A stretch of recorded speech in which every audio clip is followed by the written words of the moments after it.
The transport ship dropped out of faster-than-light travel with a shudder that made Dae Kim grip his seat. Through the viewport, he saw it for the first time. The Galactic Cooperation Institute hung in space like a massive ring, spinning slowly around a neutron star. The star pulsed with regular flashes of radiation, and the station's shields glowed faintly each time the wave hit. Dae had seen pictures, but pictures never captured the real scale of things built by species who had been traveling through space for thousands of years. Earth had only joined the galactic community 40 years ago. Humans were still the new ones, still the primitives who barely understood the technology they were given. First human in 20 years, the transport pilot said. She was a Vorten, with 6 arms and skin that looked like polished blue metal. You must be special, Dae shrugged. I just did my job. The pilot made a sound like clicking metal. Laughter, maybe. They all say that. But humans don't get into the academy for just doing their job. What did you do? Dae looked back out at the station. He didn't like talking about it. There was a fire. A residential tower on Europa Station. I got people out. How many? 243. The pilot's 6 arms moved in a gesture Dae couldn't read. The file said the building should have held 300. I got everyone who was still alive when I arrived, Dae said quietly. The pilot didn't ask more questions after that. The docking process took 30 minutes. Dae watched other ships arriving, carrying candidates from across the galaxy. He recognized some of the species from his training materials. The tall, crystalline shale who communicated through light patterns, the reptilian Kraz with their armored scales, the insectoid Vel who moved in perfect coordination like a swarm with one mind. When the airlock finally opened, Dae grabbed his bag and stepped into the station. The gravity felt slightly wrong, a bit too light. The air smelled strange, filtered and recycled and mixed with atmospheric preferences from a dozen different species. His translator implant buzzed in his ear as it picked up conversations in languages no human throat could make. A floating drone approached him. It projected a hologram of a humanoid figure. Lieutenant Dae Kim, Earth Defense Corps. Follow the blue line. A glowing blue path appeared on the floor. Dae followed it through corridors that curved in ways that made his eyes hurt. The station's architecture wasn't built for human comfort. It was built for everyone and no one, a compromise between 47 different species' ideas of normal. The blue line led him to a large circular room. 46 other candidates were already there, standing in small groups. No one stood alone except Dae. He found a spot near the wall and waited. The candidates ranged from barely a meter tall to nearly 3 meters. Some had 2 legs, some had 6, some had none and just floated. Some had skin, some had scales, some had crystalline bodies that caught the light. Dae felt very ordinary in his gray uniform.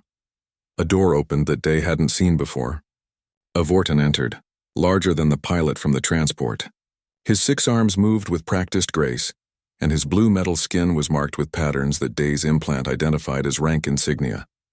I am Director Kelesh, the Vorten said. His voice came through Dae's translator as calm and measured. You are the finest candidates from 47 species.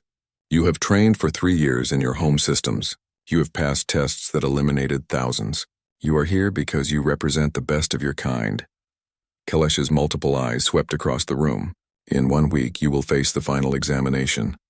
It is a simulation based on real events, real disasters, real choices that real officers had to make. Many of those officers failed. Some of them died. All of them learned that command means making decisions that have no good outcomes. A hologram appeared in the center of the room.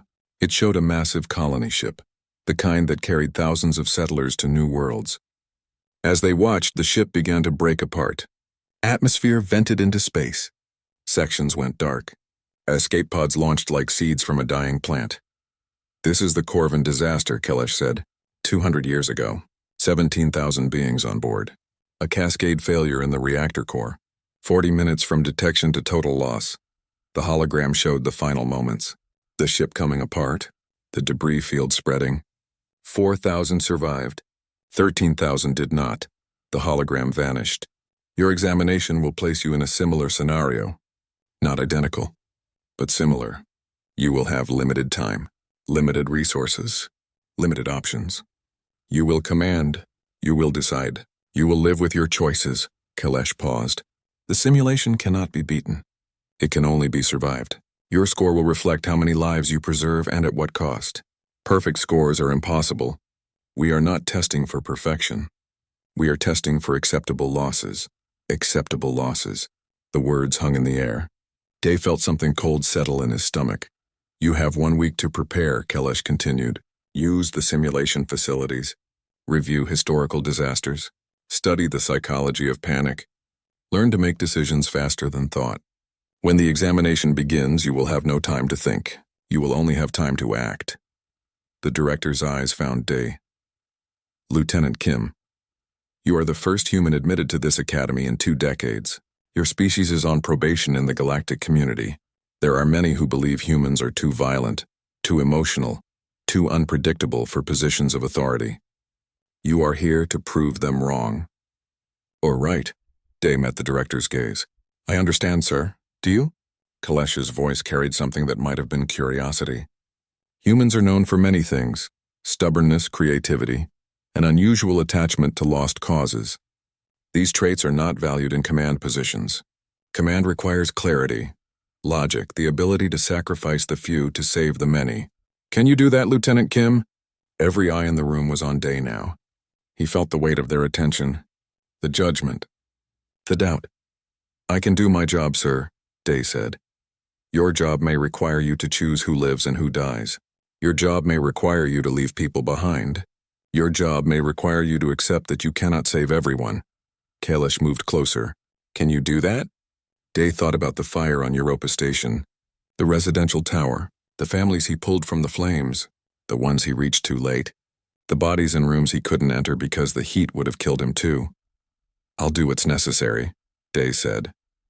Kalesh stared at him for a long moment. Then the director turned away. You all will. That is why you are here, dismissed. Your quarters are assigned.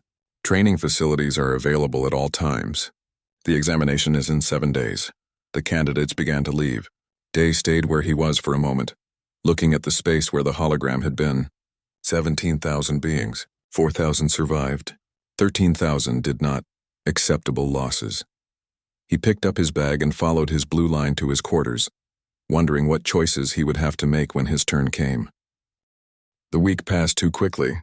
Day spent his days in the simulation rooms, running through disaster after disaster. Building collapses, ship failures, station breaches. Each time he had to make choices.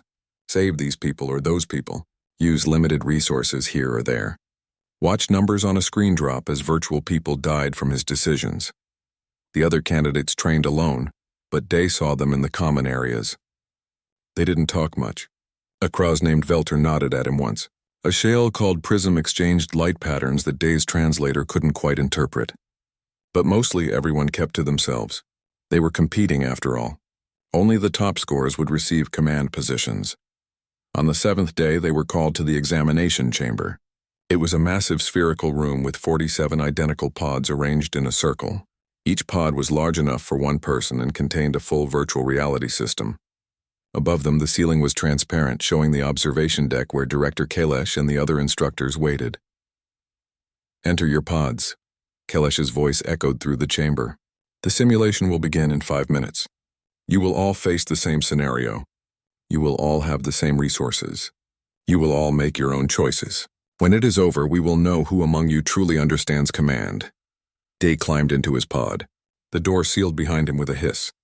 The interior was dark for a moment, then lights began to glow. Sensors extended, attaching to his temples, his wrists, his spine. The pod system synchronized with his neural implant.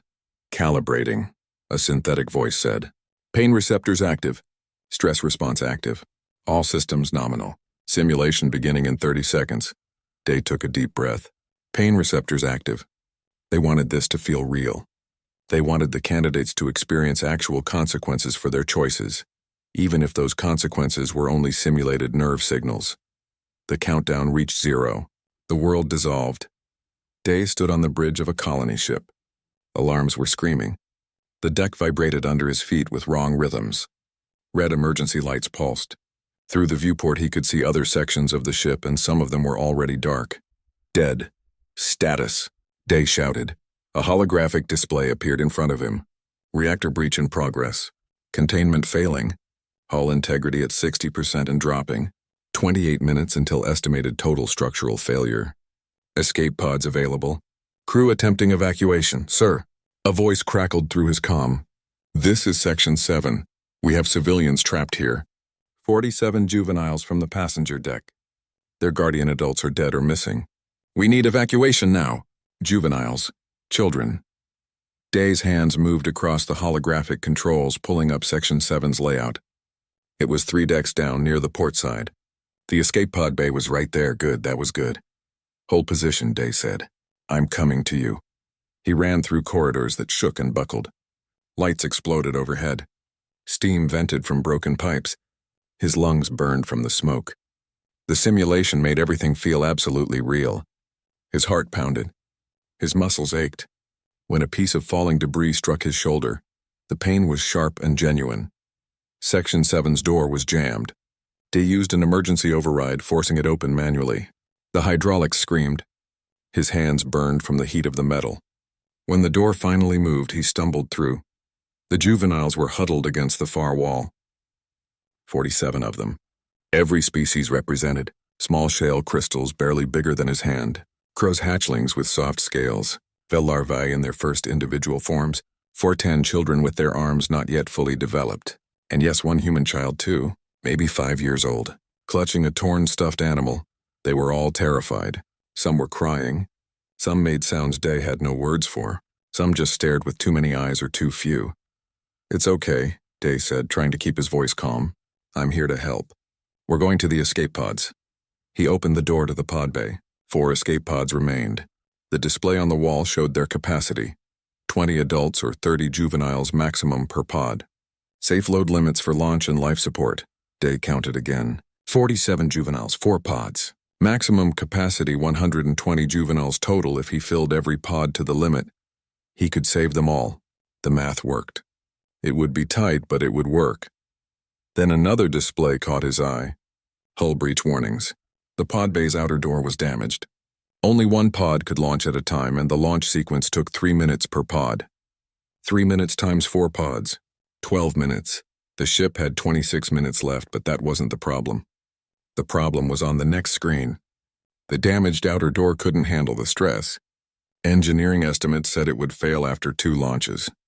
Maybe 3 if they were lucky. But not 4, 2 pods. Maybe 3, not 4, 60 juveniles maximum capacity. Maybe 90 if he was lucky. Not 120, 47 juveniles. 2 to 3 pods. He would have to choose. Day stared at the numbers. His training said to be logical. Assess the situation. Make the hard choice. 2 pods guaranteed. That was 60 juveniles capacity. But there were only 47 juveniles. He could fit them all if he split them perfectly. Except pods couldn't launch simultaneously, 1 at a time. 3 minutes each. And the outer door would fail after 2 launches. Maybe 3 first pod launches. 3 minutes. Second pod launches. 3 minutes. 6 minutes total. The door might hold for a third. Might, but probably not. Engineering gave it a 30% chance. First pod, 30 juveniles. Second pod, 17 juveniles. That was 47. That worked if he got 2 launches. But what if the door failed catastrophically after the first launch? Then he'd only save 30. He'd lose 17. Better odds first pod, 25 juveniles. Second pod, 22. If the door failed, he'd still save 25. The strongest flyers, the ones most likely to survive even a damaged launch. Wait, no. Better to maximize the first pod, 30 juveniles. The smallest ones, the ones who took up less space. If the door failed, at least he'd save 30. Day's head spun. The numbers kept changing. Every calculation led to a different answer. Every answer meant some of these children wouldn't make it. He looked at the juveniles. They were watching him, waiting, trusting. The human child still clutched her stuffed animal. A bear, brown and worn. Probably she'd had it since she was a baby. How did you choose? By species? By size? By age? By random chance? How did you look at 47 children and decide that some of them didn't matter enough? Above, in the observation deck, Director Kalesh watched the feeds from all 47 candidates. He could see their decisions in real time. Candidate by candidate, they were making their choices. Velter the Kraz was loading only Kraz hatchlings and their allied species, logical. Protect your own genetic line. First, Prism the shale was calculating survival, probability by species rarity, save the endangered populations, standard triage protocol. A Vel candidate named Seeker was loading the largest juveniles. They would grow into adults fastest. They would contribute to society soonest. One by one, the candidates made their terrible choices. They selected. They sorted. They calculated acceptable losses. Kailesh's attention shifted to the human's feed. Lieutenant Dae Kim stood in front of the escape pod, staring at the control panel. His biometric readings showed elevated heart rate, high stress. But he hadn't moved to sort the juveniles.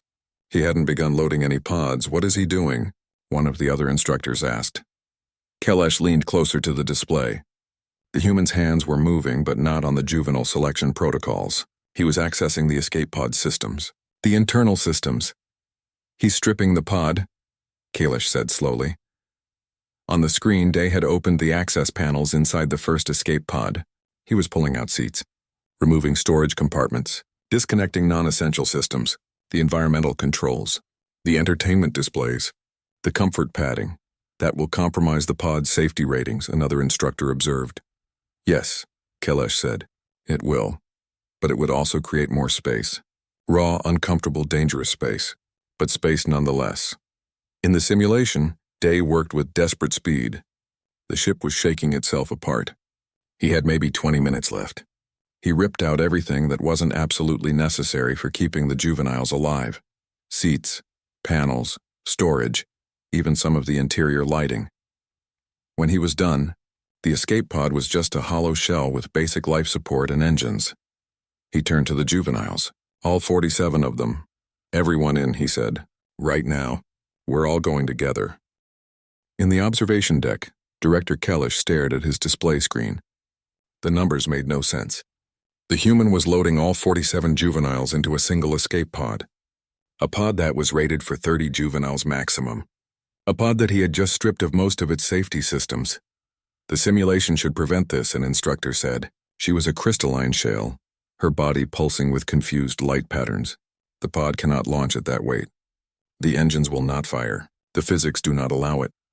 The simulation is based on real technology, Kailesh replied. If the action is physically possible, even barely, the system will allow it. He watched as the human began arranging the juveniles inside the gutted pod. It appears the human is testing the limits of barely possible. Inside the simulation, Day worked faster than he'd ever moved in his life. The ship was dying around him. Every few seconds, another explosion rocked the corridors. The lights were failing. The air was getting thin. He had maybe 15 minutes left before this entire section collapsed. Smallest ones first, he called out to the juveniles. Come on, don't be scared. The tiny shale crystals came forward. They were light, thank God. Each one barely weighed anything. Day placed them carefully in the spaces where the seats used to be. He used pieces of the safety webbing he'd torn out to create small nests for them. Now the Vel larvae. Yes, you. Come here. The insectoid children were frightened. Their compound eyes reflected the emergency lights in fractured patterns. But they crawled forward, trusting this strange human adult who spoke calmly while everything fell apart.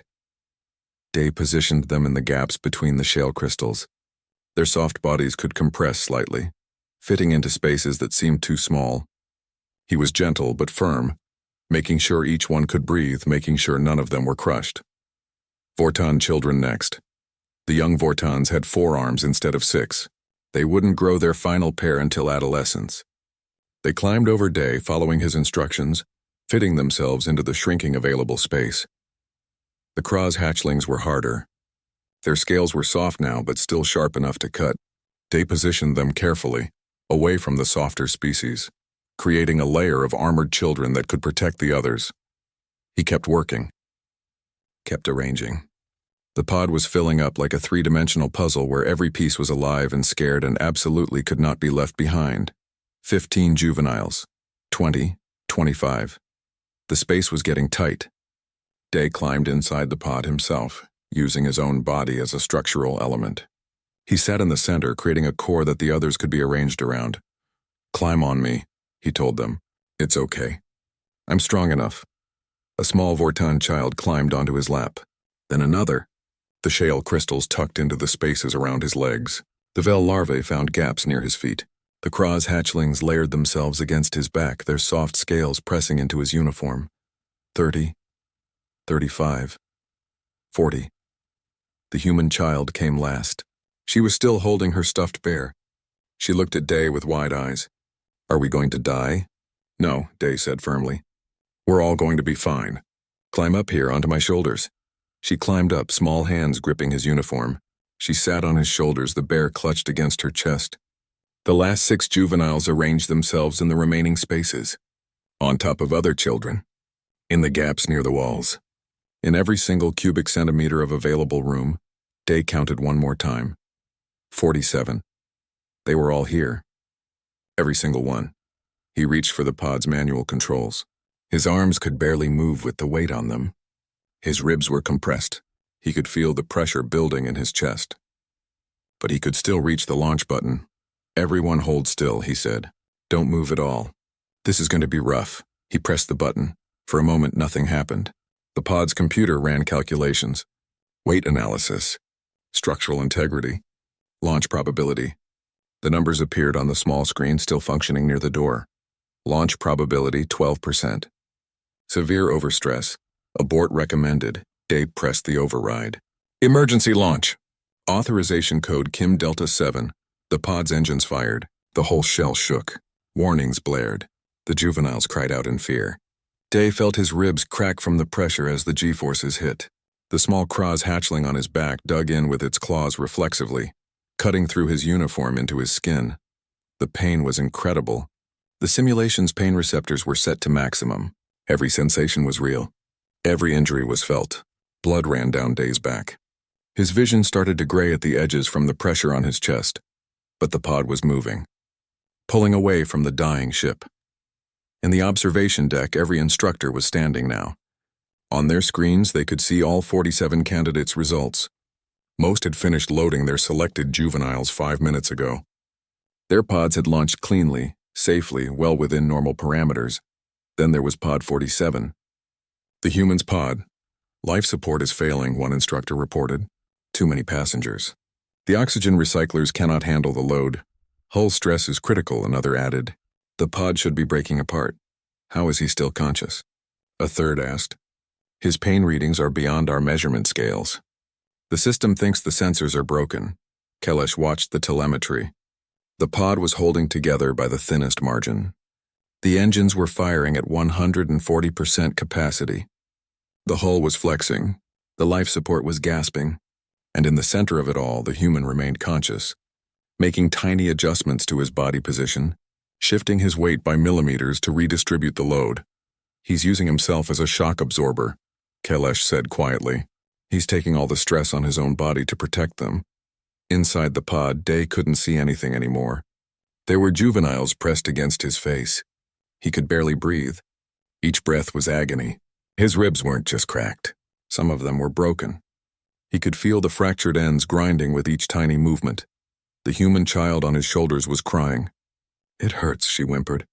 "Please make it stop." "I know, sweetheart," Day managed to whisper. "Just a little longer. Stay strong for me," he started singing, an old song his grandmother had taught him when he was small. The words came out broken and breathy, interrupted by gasps of pain. The translator implant tried to convert it to other languages and failed. The melody was all that came through, but somehow it helped. The juveniles stopped crying as much. They listened to the human's broken song. They felt his heartbeat through the pressure, strong, steady, not giving up. Day made microscopic adjustments constantly. A shale crystal was slipping. He moved his leg 1 centimeter to create a brace. A Vel larva's breathing was labored. He shifted his arm to create an air channel. A Vorten child was being crushed by a Kraz hatchling above. He contracted his stomach muscles to create a tiny gap between them. Every adjustment cost him. His muscles screamed. His bones ground together. His nerves sent signals that told him he was dying. But the pod's telemetry showed 47 life signs. 47 heartbeats. 47 beings still alive. The medical system in the pod activated automatically. It detected Day's condition and offered him drugs. Painkillers, strong ones. Enough to make him comfortable. He refused the injection. If he took the painkillers, he would lose sensation. He wouldn't be able to feel which juveniles needed adjustment. He wouldn't know if someone was being crushed. He wouldn't be able to keep them all alive, so he stayed in the pain. He lived in it. He used it as information. Each hurt told him where the pressure was. Each agony mapped out what needed to change. The minutes crawled by. The pod shook. The engines roared. The life support wheezed. And Dae Kim held 47 lives against his breaking body and refused to let go. In the observation deck, Kailash pulled up the data from the other candidates. They had completed the simulation. Their pods had reached the rescue station safely.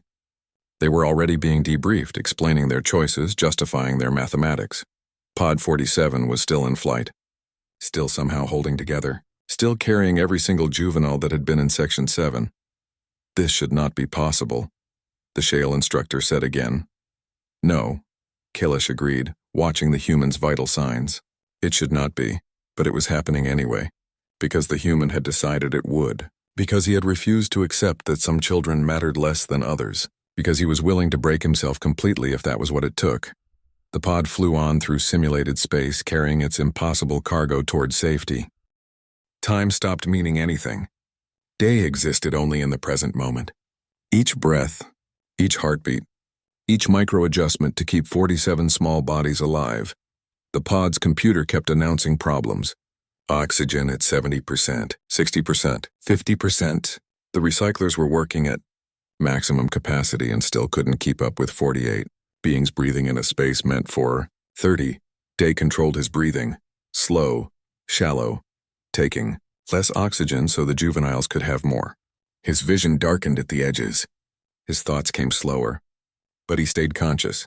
He had to stay conscious. The Vel larva near his left foot was struggling. Day could feel it. The larva needed warmer temperature than the pod was providing. Its species required heat to keep their metabolism functioning.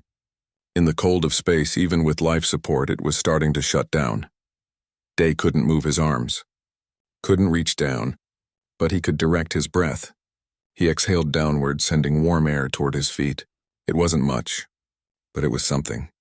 The larva's movement strengthened slightly. The shale crystal children were easier. They didn't need much, just structure, just something solid to rest against. They drew energy from light, and the pod's emergency lights gave them enough. They pulsed gently against his legs, their crystalline bodies warm and alive. The Krau's hatchlings on his back were a constant, sharp pain. Their claws had broken through his skin in multiple places. Every time the pod shook, they gripped tighter, and the claws went deeper. Day's uniform was soaked with blood. The simulation made sure he felt every single puncture, but he couldn't blame them. They were scared. They were babies. They were holding on the only way they knew how. "It's okay," Day whispered to them, though they probably couldn't understand his words through the translator. "You're okay. I've got you." The young Vortons were actually helping. They had positioned themselves strategically, using their forearms to create a network of support. They braced the smaller juveniles. They kept others from sliding. They were too young to understand exactly what they were doing, but their instincts were good. The human child on Day's shoulders had stopped crying. She was very quiet now. Too quiet. "Hey," Day said softly. "Hey, sweetheart, talk to me. What's your name?" No answer. "Come on. Tell me about your bear. Does he have a name?" A tiny voice. "Brownie. Brownie. That's a good name. How long have you had Brownie?" "Since I was born. Mommy gave him to me." "Your mom has good taste. Brownie looks very brave." "He's not brave. He's scared. That's okay. Being scared is normal. But you're both doing great. Are you scared?" Day thought about lying, but something made him tell the truth. "Yes, I'm scared too. But you're still helping us. That's what grown-ups do. We're scared, but we help anyway." The child was quiet for a moment. "Then your heart is very loud. I can hear it." Day's heart was pounding hard, trying to supply oxygen to his body with broken ribs and compressed lungs. Every beat hurt, but it was still beating. "That's good," he told her. "As long as you can hear it, you know I'm still here." In the observation deck, the instructors were reviewing the other candidates' performances. Feltor the Kraus had saved 17 juveniles. All Kraus are allied species. Solid tactical thinking. Acceptable losses minimized within his cultural parameters. Prism the Shale had saved 23 juveniles. Selected by rarity and genetic value. Excellent crisis mathematics. Logical prioritization. Seeker the Vel had saved 19 juveniles. The largest and most developmentally advanced. Strategic thinking. Future-focused decision-making. The scores were being calculated. Most candidates were performing in the 60th to 70th percentile, a few in the 80s. Very respectable results. These were the future commanders of the Galactic Cooperation Forces. Then there was Lieutenant Dae Kim, still in flight, still somehow keeping every juvenile alive in conditions that should have killed them all. His oxygen saturation is at dangerous levels, a medical instructor reported. He should have passed out 10 minutes ago. 3 of his ribs are completely fractured, another added. He has significant blood loss from the Krause lacerations.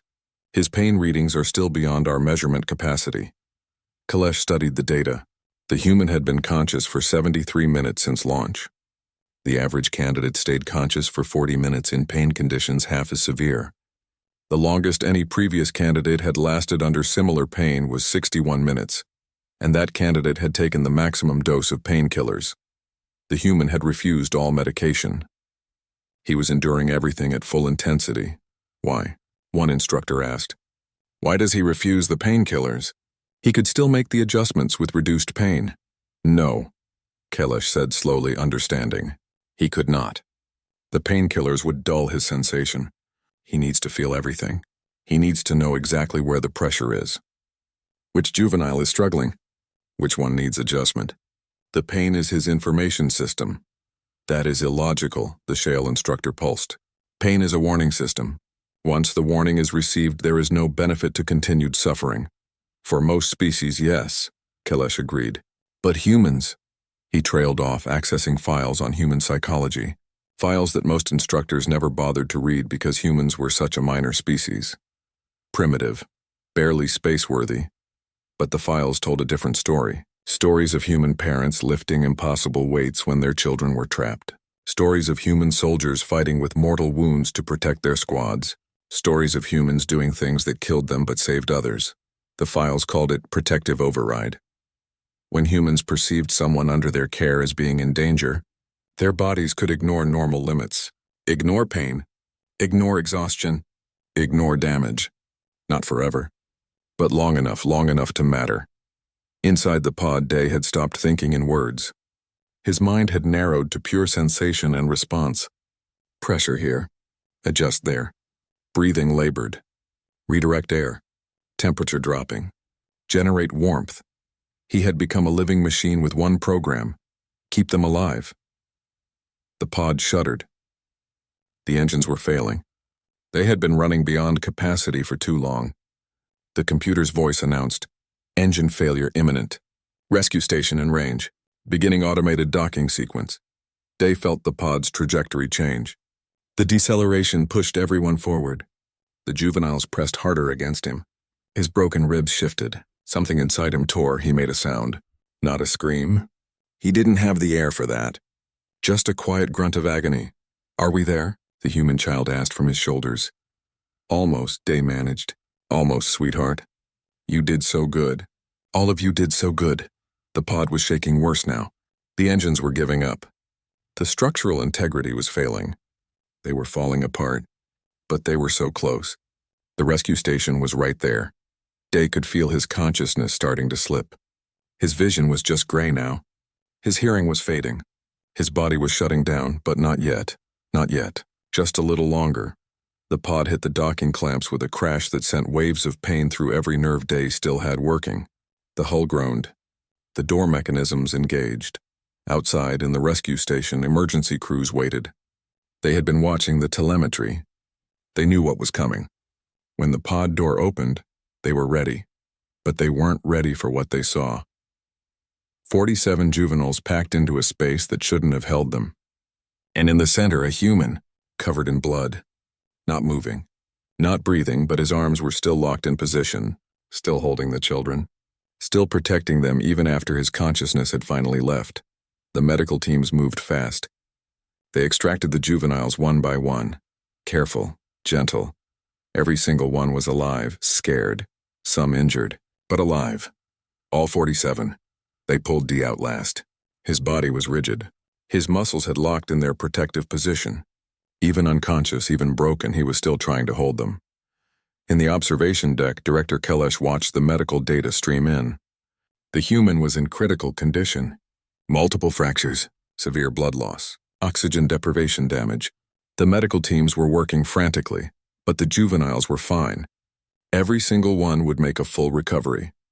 The other instructors were silent. They had watched the whole thing. They had seen what the human had done, what it had cost him. The simulation is ending, the computer announced. All candidates are being extracted.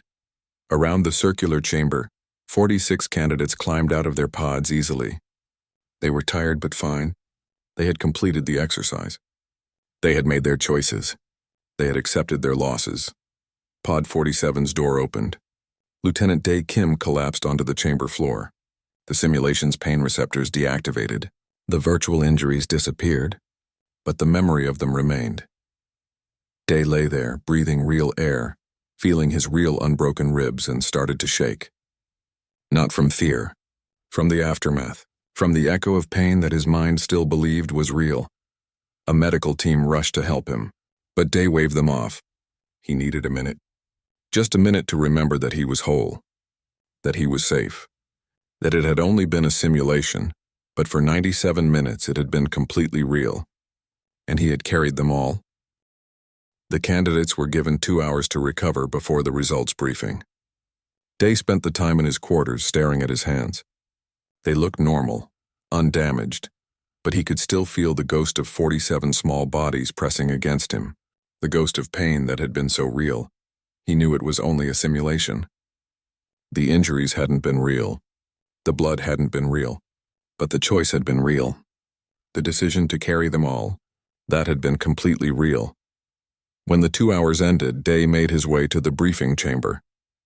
The other candidates were already there, talking quietly among themselves.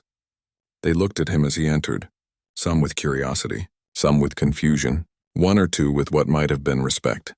Director Kelesh entered through the main door. His 6 arms carried data tablets. His blue metallic face was unreadable. "You have all completed the examination," Kelesh began. "You have all made choices. Now we will review those choices and their outcomes." A holographic display appeared, showing a list of names and percentages. Candidate Veltor, 36% survival rate. 17 juveniles saved from 47. Selection criteria, genetic priority. Assessment, acceptable performance. Cultural bias noted but within expected parameters. Veltor nodded. 17 seemed good. 17 was better than 0. Candidate Prism, 49% survival rate. 23 juveniles saved. Selection criteria, species rarity. Assessment, above average performance. Excellent crisis mathematics. Prism's crystalline body glowed with satisfaction. Nearly 50%. That was a strong score. Kelesh went through each candidate. The percentages ranged from 31 to 54. Most clustered around 40 to 45%. All were marked as acceptable or above average performance, then Kelesh paused. Candidate Dae Kim. The room fell silent. Everyone turned to look at the human. The holographic display showed 100% survival rate. 47 juveniles saved. Selection criteria, none. All subjects preserved. Dae stared at the numbers. He had known he got them all. But seeing it displayed like that, next to everyone else's scores, made it feel different. "This result requires explanation," Kelesh said. His voice was carefully neutral. "Lieutenant Kim, you did not follow standard triage protocols. You did not calculate optimal resource allocation. You did not accept any losses. Please explain your reasoning." Dae stood up. Every eye in the room was on him. He felt the weight of their attention, their judgment. "I don't understand the question." "Sir," Dae said, "you were faced with 47 juveniles and insufficient capacity to save them all using standard procedures. What was your selection criteria?" "There wasn't one." "You must have had some criteria. How did you decide which juveniles to prioritize?" Dae looked at Director Kelesh, genuinely confused. "I didn't prioritize. They were all children." "You save all the children?" "There's no other option." A murmur went through the room. Some candidates made sounds of disbelief. Others looked at the human like he was insane. The capacity limits were clear, Kelesh pressed. The mathematics were simple. You could not save them all within standard safety parameters. So I changed the parameters, Day said. I stripped the pod, made more room, used my own body as structure. There was a way to save them all, so I found it. You endured 97 minutes of severe pain. You suffered injuries that would have killed you if they had been real. You pushed far beyond safe limits. Why? Day spread his hands. Because they needed me to. Because they were children and they were scared and someone had to keep them safe. That's what adults do. That's what humans do. An older Vortan instructor stood up from the observation area. Her name was Taryn. She had been teaching at the academy for 40 years. She had seen thousands of candidates. Lieutenant Kim, Taryn said, and her voice shook slightly. Are you saying that you did not consider leaving any of the juveniles behind? That abandoning some of them to save the rest was never an option you considered? Day thought about it. No, ma'am. That wasn't an option. They were children. All of them. You don't leave children behind? Taryn's 6 arms moved in a gesture that Day's translator interpreted as profound shock. Not even for mathematical efficiency? Not even to ensure the survival of the selected group? Not even to preserve your own health and safety? No, ma'am. The Vortan instructor sat down slowly. She looked at Director Kalesh. He does not understand the premise of the test. I am beginning to see that, Kalesh said quietly. Another instructor, a shale named Korix, spoke up. Lieutenant Kim, let me present a hypothetical. If there had been 70 juveniles, 100, 1,000, would you still have attempted to save them all? Day considered the question seriously. I would have tried to find a way. Maybe it wouldn't have worked with 1,000. I don't know. But I would have tried every option before I gave up on any of them. That is not logical, Korix pulsed. At some point, the mathematics become impossible. Maybe, Day agreed. But you don't start by deciding who doesn't matter. You start by trying to save everyone. You only give up when there's absolutely no other choice. And even then, he trailed off, even then. Kalesh prompted. Even then, you make sure the ones you couldn't save know that you tried, that you didn't just leave them because it was easier, that they mattered. The briefing chamber was completely silent now. The candidates were staring at Day like he had grown extra limbs. This wasn't how command worked. This wasn't logical. This wasn't sustainable. This was insane. Director Kalesh pulled up a file on his tablet. Lieutenant Kim, I have reviewed Earth's history. I have read reports of human behavior in crisis situations. This is not the first time we have observed this pattern. Humans consistently refuse to accept calculated losses when children are involved. They will risk themselves, break themselves, die themselves, to save young ones. Not just their own young. Any young? Yes, sir, Day said. That's normal for us. It is not normal for any other species in the galaxy, Kalesh said. We protect our young, yes. We prioritize them. But we also understand resource limitations. We make difficult choices. We accept that sometimes saving some means losing others. This is reality. This is survival. This is command, Day met his gaze. With respect, sir, I don't agree. Command means protecting the people under your care. All of them. If that means breaking yourself to do it, you break yourself. Because the alternative is telling someone they don't matter enough. And I can't do that. Especially not to a child, Taryn spoke again. What you did in that simulation would not work in real life. The pain would incapacitate you. The injuries would kill you. You would save no one. Maybe, Day said.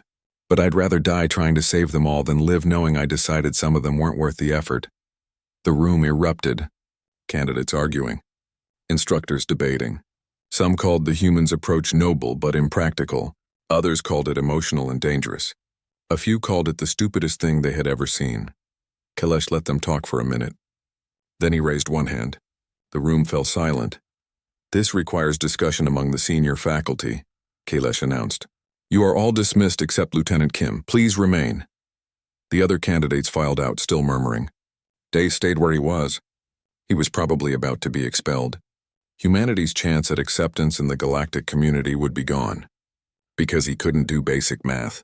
Because he couldn't accept that some children mattered less than others. When the room was empty except for Kalesh, Taryn, Korix, and a few other senior instructors, the director spoke. Lieutenant Kim, you have presented us with a problem. Your performance is simultaneously the best and worst we have ever recorded. You achieved a perfect survival rate, But you did so using methods that were unsafe, unsustainable, and frankly insane. Yes, sir. You endured pain that should have rendered you unconscious. You suffered injuries that would have been fatal in a real scenario. You pushed your body beyond all reasonable limits. Yes, sir. And you would do it again. It wasn't a question, but Day answered anyway. Yes, sir. Every time. Kalish was quiet for a long moment. Then he pulled up another file. Lieutenant Kim, I need to show you something. This is from Earth's records. An incident from 15 years ago. A building fire on Europa Station. The rescue officer was listed as Day Kim. Day went very still. The report says you evacuated 243 people. The building was rated for 300. 57 people died before you arrived. The fires were too intense. You were ordered to abandon the building multiple times. You refused. You made 17 trips into an inferno that should have killed you. When you finally collapsed, you had third-degree burns over 40% of your body. I remember, Day said quietly. Your commanding officer filed a formal complaint, said you were reckless, insubordinate, suicidal, recommended you be discharged. I know. But someone else filed a different report, said you were a hero, said you saved lives no one else would have tried to save. That person recommended you for the academy. Kalish looked at Day. That person was me. Day's eyes widened. I was consulting on Europa Station that day, Kalish continued. I was evacuated in the first wave, safe and comfortable, and I watched you go back, again and again, into fire that would have killed any other species in seconds. I watched you carry out people that everyone else had written off. I watched you collapse only after the last